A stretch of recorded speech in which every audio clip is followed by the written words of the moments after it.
જય શ્રી કૃષ્ણ. અમારી યુટ્યુબ ચેનલમાં આપનું સ્વાગત છે. પ્રિય મિત્રો, ભગવાને જ્યારે દુનિયાની રચના કરી ત્યારે દરેક સૃષ્ટિમાં કંઈક વિશેષતા ભરી, પરંતુ જ્યારે તેમણે સ્ત્રીની રચના કરી ત્યારે તેણે પોતાના સર્વોત્તમ ગુણો એમાં સમાવી દીધા. સ્ત્રી માત્ર એક શરીર નથી, પણ ભાવનાઓનો દરિયો છે, પ્રેમનો અવિરત પ્રવાહ છે અને અનંત સહનશક્તિનું જીવંત ઉદાહરણ છે. સ્ત્રીનું જીવન ઘણી ભૂમિકાઓથી ભરેલું હોય છે. એક દીકરી તરીકે જન્મ લે છે, બહેન તરીકે પ્રેમ વહાવે છે અને પત્ની તરીકે જીવન ગાથા ગૂંથે છે, તેમજ માતા તરીકે આ દુનિયાને નવજાત જીવન આપે છે. દરેક રૂપમાં તે પોતાના જીવનના રહસ્યો ભૂલાવીને બીજાની ખુશીઓ માટે જીવતી હોય છે.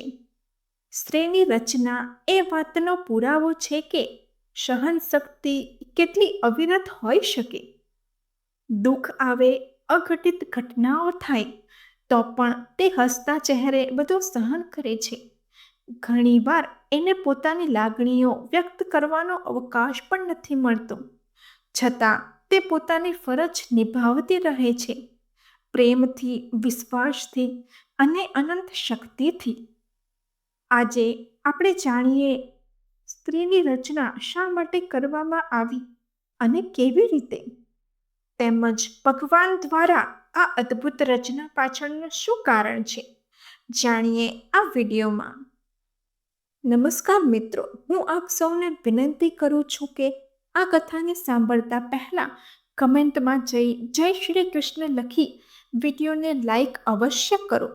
આપની એક લાઈક પણ અમારા માટે ખૂબ જ કિંમતી છે. તેમજ ચેનલને સબસ્ક્રાઇબ કરી બેલ આઇકોન દબાવો, જેથી કરીને ભગવાન શ્રી કૃષ્ણની કૃપા આપ સૌ પર હંમેશા બની રહે. મિત્રો, આપણે બધા જાણીએ છીએ કે સ્ત્રી અને પુરુષ વગર આ સંસાર અધૂરો હોત.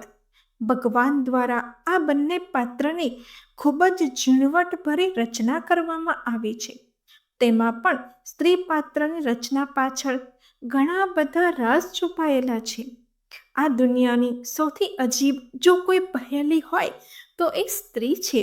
ઘણા લોકો એવું કહેતા હોય છે કે સ્ત્રીને સમજવી અને સમજાવવી એ કોઈ સામાન્ય વ્યક્તિનું કામ નથી. ખુદ ભગવાન પણ આ પાત્રને જાણી નથી શક્યા, એવું લોકો કહેતા હોય છે. જો કોઈ સ્ત્રી પોતાના અસ્તિત્વ પર આવી જાય તો આખી દુનિયા એક તરફ અને સ્ત્રી એક તરફ હોય તેવી સ્થિતિ સર્જાય છે.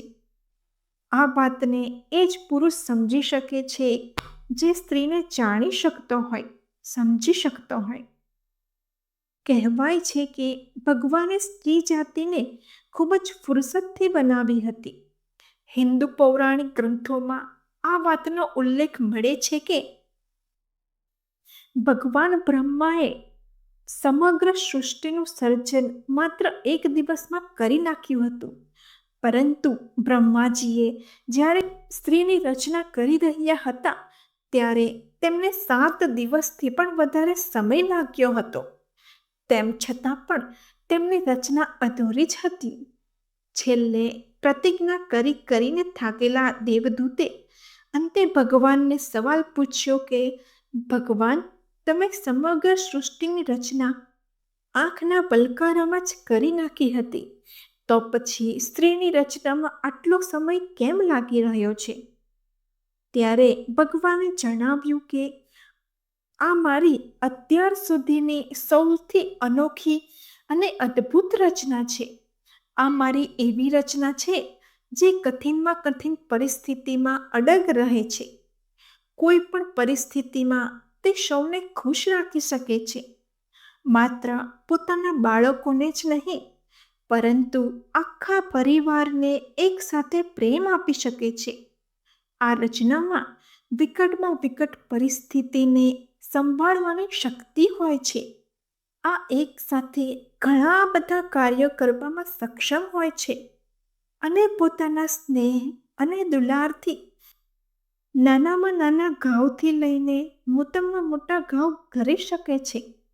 આ રચના પાછળ દુનિયાના દરેક પુરુષો મોહિત થશે.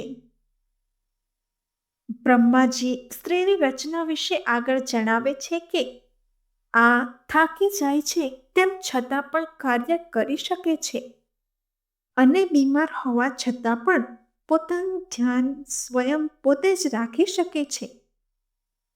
આ બધું સાંભળીને દેવદૂત આશ્ચર્યચકિત રહી ગયા અને આશ્ચર્યથી પૂછે છે કે શું બધું બે હાથ વડે કરવું સંભવ છે?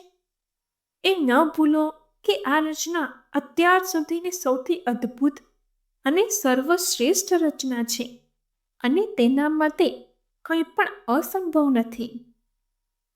આ સાંભળી દેવદૂત વધારે ઉત્સાહિત થઈ ગયા અને તે રચના પાસે જઈ તેનો સ્પર્શ કર્યો. પરંતુ સ્પર્શ કરતાં જ દેવદૂત બોલી ઉઠ્યા કે ભગવાન, આ તો ખૂબ જ નાજુક છે.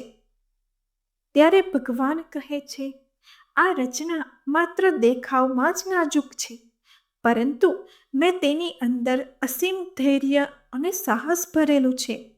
આટલું સાંભળી દેવદૂત એ સ્ત્રીની અનુપમ રચનામાં ખોવાઈ ગયા અને એકીકરણથી ઉત્સાહથી તે રચનાને નિહાળવાના.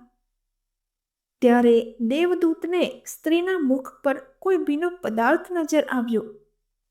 તે જિજ્ઞાસાપૂર્વક ભગવાનને પૂછ્યું કે આ રચનાના ગાલ તો ભીના છે, લાગે છે તેની ઉપમાં કંઈક વધે છે.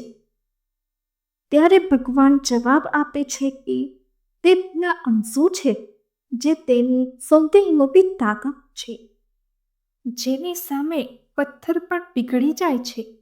પરંતુ આ જ આંસુ સ્ત્રીનો પ્રેમ જતાવવા અને એકલતા દૂર કરવાનું માધ્યમ પણ બને છે. જ્યારે તે દુઃખી હોય છે ત્યારે તે રડે છે અને જ્યારે તે સુખી થાય છે ત્યારે તે વધારે રડે છે. ભગવાનનું આ કથન સાંભળી દેવદૂતે ફરી એક પ્રશ્ન પૂછ્યો, શું સ્ત્રી જાતિ વિચારી પણ શકે છે? તેના પર ભગવાને કહ્યું કે હા, સ્ત્રી વિચારી પણ શકે છે અને જરૂર પડે ત્યારે મજબૂત થઈને સામનો પણ કરી શકે છે. આટલું સાંભળી દેવદૂત બોલી ઉઠ્યા કે ભગવાન, તમારી આ રચના ખરેખર ખૂબ જ અદ્ભુત છે અને તમે તેને ફુરસતમાં બનાવી છે. એટલા માટે આ રચના સંપૂર્ણ પણ છે.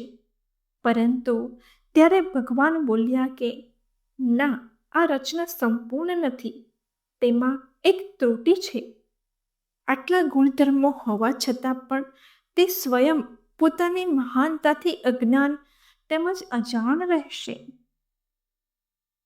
મિત્રો, આ વાત પરથી આપણે જાણી શકીએ છીએ કે ભગવાન દ્વારા આ રચનાને ખૂબ જ અદ્ભુત રીતે બનાવવામાં આવી છે. દુનિયાનો પ્રત્યેક પુરુષ કોઈને કોઈ નારી પર આશ્રિત છે. ભલે તે મા હોય, બહેન હોય, પત્ની હોય કે પછી મિત્ર હોય. તેથી નારીનું કોઈ પણ રૂપ હોય, પુરુષ જો તેનું સન્માન કરે છે તો તે હંમેશા સુખી રહે છે. પરંતુ જો પુરુષ દ્વારા નારીનું સન્માન ન કરવામાં આવે તો પુરુષનું પતન નક્કી જ હોય છે. તો મિત્રો, આ રીતે સ્ત્રી ભગવાનની એક અદ્ભુત રચના છે. દરેક વ્યક્તિએ પોતાના જીવનમાં આવતી દરેક સ્ત્રીનું સન્માન અને રક્ષણ કરવું જોઈએ. તો મિત્રો, કમેન્ટ કરીને જણાવો કે તમે તમારા જીવનમાં કઈ સ્ત્રીને વધારે મહત્વ આપો છો, માતા, બહેન કે પછી પત્નીને. પ્રિય મિત્રો, જો તમને અમારો વિડીયો પસંદ આવ્યો હોય તો વિડીયોને લાઈક, શેર અને સબસ્ક્રાઈબ કરો. ધન્યવાદ. જય શ્રી કૃષ્ણ.